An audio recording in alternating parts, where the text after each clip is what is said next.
Programming सीखने के series में हम अब तक ऊप्स कॉन्सेप्ट तक पढ़ चुके हैं।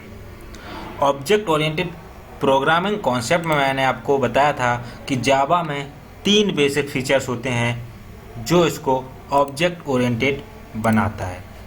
वो फीचर्स थे पॉलीमॉर्फिज्म, इनहेरिटेंस और इनकैप्सुलेशन। अब हमें इनके बारे में विस्तार से पढ़ना है। मैंने आपको बताया था पॉलीमॉर्फिज्म का मतलब होता है कि हम एक ही नाम से कई फंक्शन या कई डाटा मेंबर बना सकते हैं। इनहेरिटेंस का मतलब होता है कि हम एक क्लास के डाटा मेंबर या मेंबर फंक्शन को दूसरी क्लास में एक्सेस कर सकते हैं। और इनकैप्सुलेशन का मतलब होता है कि डाटा मेंबर और मेंबर फंक्शन को एक पैकेट के अंदर रख के उसे बाहरी वातावरण से सिक्योर करना। तो आज हम बात करने वाले हैं इनकैप्सुलेशन के बारे में। तो इनकैप्सुलेशन में जब हम इनकैप्सुलेशन की बात करते हैं तो हमारे दिमाग में सबसे पहले 2 चीज़ें आनी चाहिए। पहली चीज़ आनी चाहिए क्लास और दूसरी चीज़ होती है ऑब्जेक्ट। इनकैप्सुलेशन का मतलब ही होता है कि डाटा मेंबर और मेंबर फंक्शन को मर्ज करना। तो हमारा जो क्लास होता है वो क्लास काम करता है इनकैप्सुलेट करने का, और ऑब्जेक्ट उसको क्लास को इम्प्लीमेंट करने के लिए यूज होता है। अब ये आपको समझ में नहीं आ रहा होगा तो मैं इसको और अच्छे से क्लियर करता हूँ। मैं सबसे पहले क्लास को ले लेता हूँ। तो हम बात करते हैं क्लास की। तो क्लास में क्या होगा, हमारा डाटा मेंबर होंगे। डाटा मेंबर यानी कि वेरिएबल्स, और data function, member functions, data members जो होंगे उसमें जैसे हमने इंटीजर ले लिया, फ्लोट ले लिया, कैरेक्टर ले लिया, इन टाइप के वेरिएबल्स होंगे। और फंक्शंस में हम क्या करेंगे, मेथड्स को यूज करेंगे। जैसे ऐड करने के लिए फंक्शन बनाया।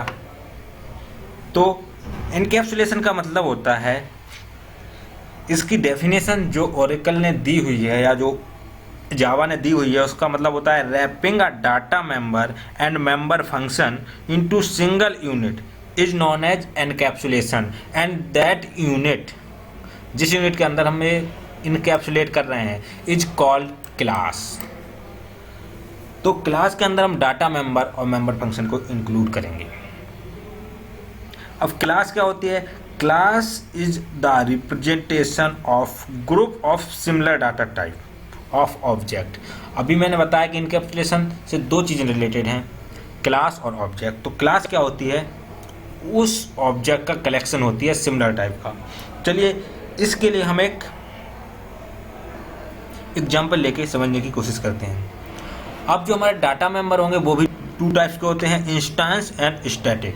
इसके बारे में हम नेक्स्ट वीडियो में डिस्कस करेंगे। और मेंबर फंक्शन भी 2 टाइप्स के होते हैं, इंस्टेंस एंड स्टैटिक। तो इंस्टेंस और स्टैटिक्स में क्या अंतर है और ये क्यों यूज होते हैं, इस बारे में हम नेक्स्ट वीडियो में चर्चा करेंगे। अभी हम सिर्फ इनकैप्सुलेशन की बात करते हैं। तो एक एग्जाम्पल लेके हम देख लेते हैं। चलिए हम शुरू करते हैं। हम मान लेते हैं एक क्लास बनाते हैं, क्लास, और उसको हम दे देते हैं इनकैप। ये इनकैप्सुलेशन का एग्जाम्पल है। और इसका याद रहे, हमने आपको पहले ही बताया था, ई यानी कि जो पहला लेटर होता है वो कैपिटल होना चाहिए। उसके बाद ये हमारी क्लास की बॉडी है जो यहाँ पे ख़त्म कर लेते हैं। उसके बाद हमें क्या करना है, क्लास के अंदर मेंबर फंक्शन और मेंबर, डाटा मेंबर और मेंबर फंक्शन बनाने हैं। जैसे हमने इंटीजर टाइप का एक आईडी ले ली, ये क्या होगा, एक मेंबर फंक्शन है। और एक स्ट्रिंग टाइप का नेम ले लिया, ये भी हमारा मेंबर, डाटा मेंबर है। क्योंकि ये डाटा है इसलिए इसको हम बोलेंगे डाटा मेंबर। अब हम एक फंक्शन बनाते हैं। फंक्शन जो रहेगा, मान लीजिए हम फंक्शन बनाते हैं void set। हम इसको नाम और आईडी को सेट करने के लिए फंक्शन बनाते हैं void set। तो ये हमारा मेंबर फंक्शन हुआ। तो हम बनाएंगे void set और उसमें हम पैरामीटर पास करेंगे इंटीजर टाइप की आईडी होगी तो हम यहाँ लोकल वेरिएबल के नाम में लिख लेते हैं ई आई डी, क्योंकि हम आईडी ऊपर ले चुके हैं। ई आई डी कॉमा एक नाम हमें इसमें लिखना है, तो स्ट्रिंग टाइप का हम रखेंगे स्ट्रिंग नेम। तो हम यहाँ ई नेम लिख लेते हैं, क्योंकि हम नेम ऊपर यूज कर चुके हैं। और यहाँ अब इसकी बॉडी दे देते हैं।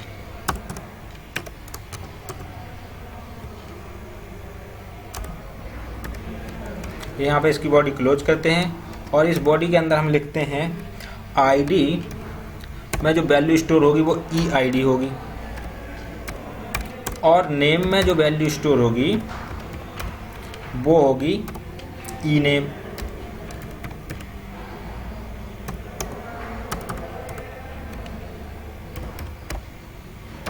ई नेम।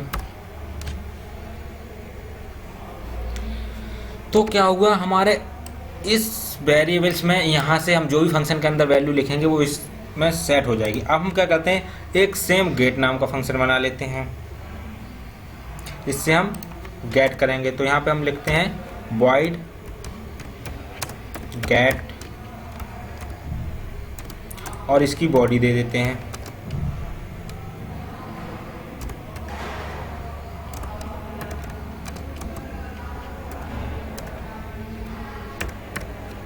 सिस्टम, जिसमें हम प्रिंट करा देते हैं dot out dot print L N.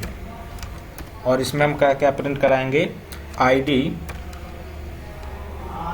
Concatenate करा देंगे स्पेस के साथ, क्योंकि हमें स्पेस चाहिए तो हम स्पेस दे देंगे, और उसके बाद नेम।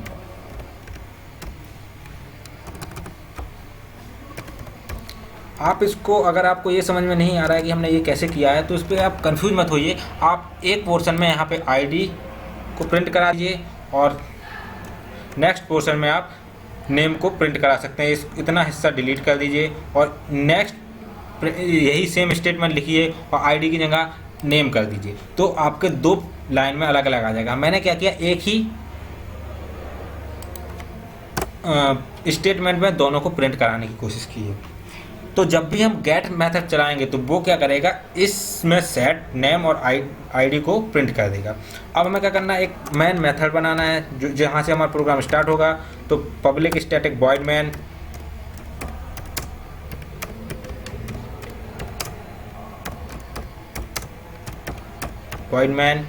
और स्ट्रिंग आर्ग। स्ट्रिंग इसमें आर्ग्यूमेंट टाइप का एक एरे रहेगा। और अब हमारे मैन की बॉडी स्टार्ट होती है। मैन की बॉडी में हम क्या करेंगे, देखिए सबसे पहले तो हमने आपको बताया था, जब भी हमें किसी क्लास को एक्सेस करना होता है तो एक ऑब्जेक्ट बनाना मस्ट होता है। तो हमें एक ऑब्जेक्ट बनाना पड़ेगा, किस टाइप का, ई इनकैप नाम का है, ENCAP इनकैप टाइप का। हम मान लेते हैं E1 ऑब्जेक्ट है, E1 equal to new operator से हम ऑब्जेक्ट बनाते हैं, मैं आपको पहले बता चुका हूं, और इनकैप। ये एक कंस्ट्रक्टर की तरह कार्य करता है। कंस्ट्रक्टर क्या होता है वो हम आगे वीडियो में बताएंगे आपको, और बहुत ही जल्द अगले ही वीडियो में मैं स्टैटिक वर्ड का मतलब बताऊंगा, जो यहाँ पे स्टैटिक वर्ड यूज हुआ है। उसके बाद हमने क्या किया, हमने ऑब्जेक्ट बनाया। अब हम क्या करेंगे, सेट मेथड को चलाएंगे। तो कोई भी फंक्शन चलाने के लिए हम क्या करते हैं, ऑब्जेक्ट डॉट, तो E1 डॉट ऑब्जेक्ट यानी कि सेट, और उसमें वैल्यू पास कर देंगे 101 आईडी देते हैं, कॉमा, ये स्ट्रिंग है इसलिए डबल कोट्स में राम, और इसको क्लोज कर देते हैं, ये देखिए। और अब हम क्या करेंगे, हमें गेट मेथड लगाना है, E1 डॉट गेट, और ये हमें वैल्यू प्रिंट हो जाएगी। और यहाँ पे हमारी मैन की बॉडी क्लोज होती है, और हमने क्लास की बॉडी पहले ही क्लोज कर रखी है। तो अब पहले तो मैं आपको एक्सप्लेन कर दूँ कि इसमें इनकैप्सुलेशन का मतलब क्या होगा, उसके बाद मैं इसको रन करा के दिखाता हूँ आपको। तो इनकैप्सुलेशन का मतलब जानने के लिए मैं आपको बताऊं, मैं इस क्लास में इनकैप्सुलेशन का मतलब क्या हुआ। तो इनकैप्सुलेशन का मतलब जानने के लिए मैं आपको बताऊं, देखिए मैंने इनकैप्सुलेशन की डेफिनेशन दिखाई थी कि wrapping a data member and member function into single unit is called a encapsulation. तो यहाँ देखिए ये आपका डाटा मेंबर्स हैं और ये आपके मेंबर फंक्शंस हैं, आप देख सकते हैं डाटा मेंबर और मेंबर फंक्शंस। ये आपके डाटा मेंबर्स और ये मेंबर फंक्शन, इन दोनों को हमने एक पैकेट यानी कि इस क्लास के अंदर इनकैप्सुलेट करके रखा हुआ है, ये देखिए। और जब भी हम ऑब्जेक्ट बनाएंगे, ये जैसे कि हमने यहाँ पे बनाया ई टाइप का ऑब्जेक्ट, जैसे हम इसका ऑब्जेक्ट बनाते हैं तो ये सारे इसके अंदर आ जाते हैं। अगर हम E2 टाइप का ऑब्जेक्ट बनाएंगे तो उसमें भी ये सारी चीज़ें पहले से इनबिल्ट होंगी। आइए तो हम इसको रन करा के देख लेते हैं। रन कराने के लिए सबसे पहले इसको सेव करेंगे, कंट्रोल एस, और इसको कहाँ हमें सेव करना है, डेस्कटॉप पे जावा के अंदर हम सेव करा देते हैं। जावा प्रो नाम से आप फोल्डर बनाओ, मैं यहीं पे सेव करा देता हूँ इनकैप.java। ये देखिए अब हम अपने डेस्कटॉप पे जाते हैं और देखते हैं जावा नाम का हमने कहाँ फोल्डर बनाया हुआ है, ये रहा। इसके अंदर देखिए इनकैप नाम से, ये देखिए जावा फाइल जो है हमारी यहाँ पर पड़ी हुई है। अब हमें क्या करना है, मैंने आपको बताया था शिफ्ट उसके साथ राइट क्लिक, तो ये हमारी कमांड विंडो यहाँ खुल जाएगी। Open command window here, shift right click, open command window here. उसमें मैं लिखना है जावा सी और इसका नाम इनकैप.java।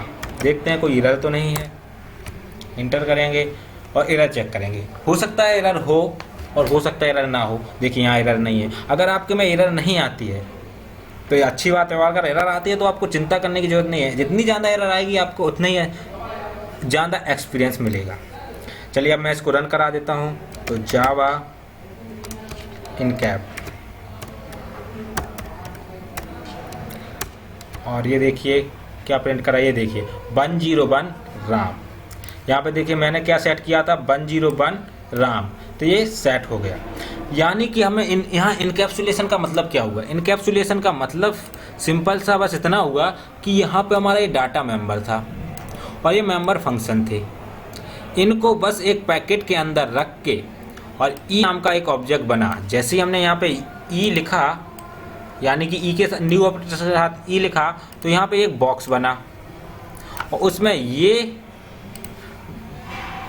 सेम डाटा मेंबर और मेंबर फंक्शन मौजूद थे, इवन था, सॉरी।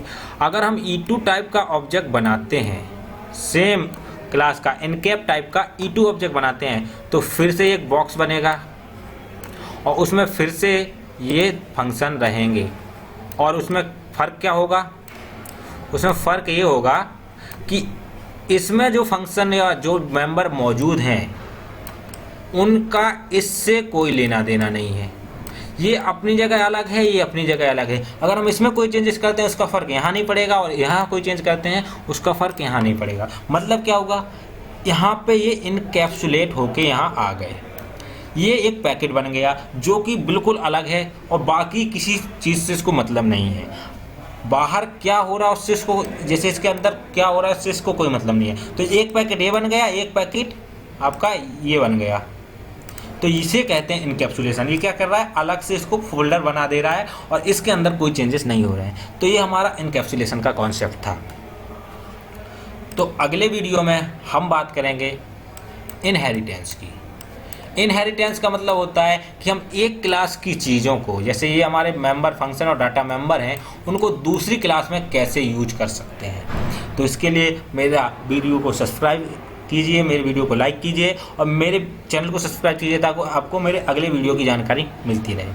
तो देखते रहिए और सीखते रहिए। Happy coding.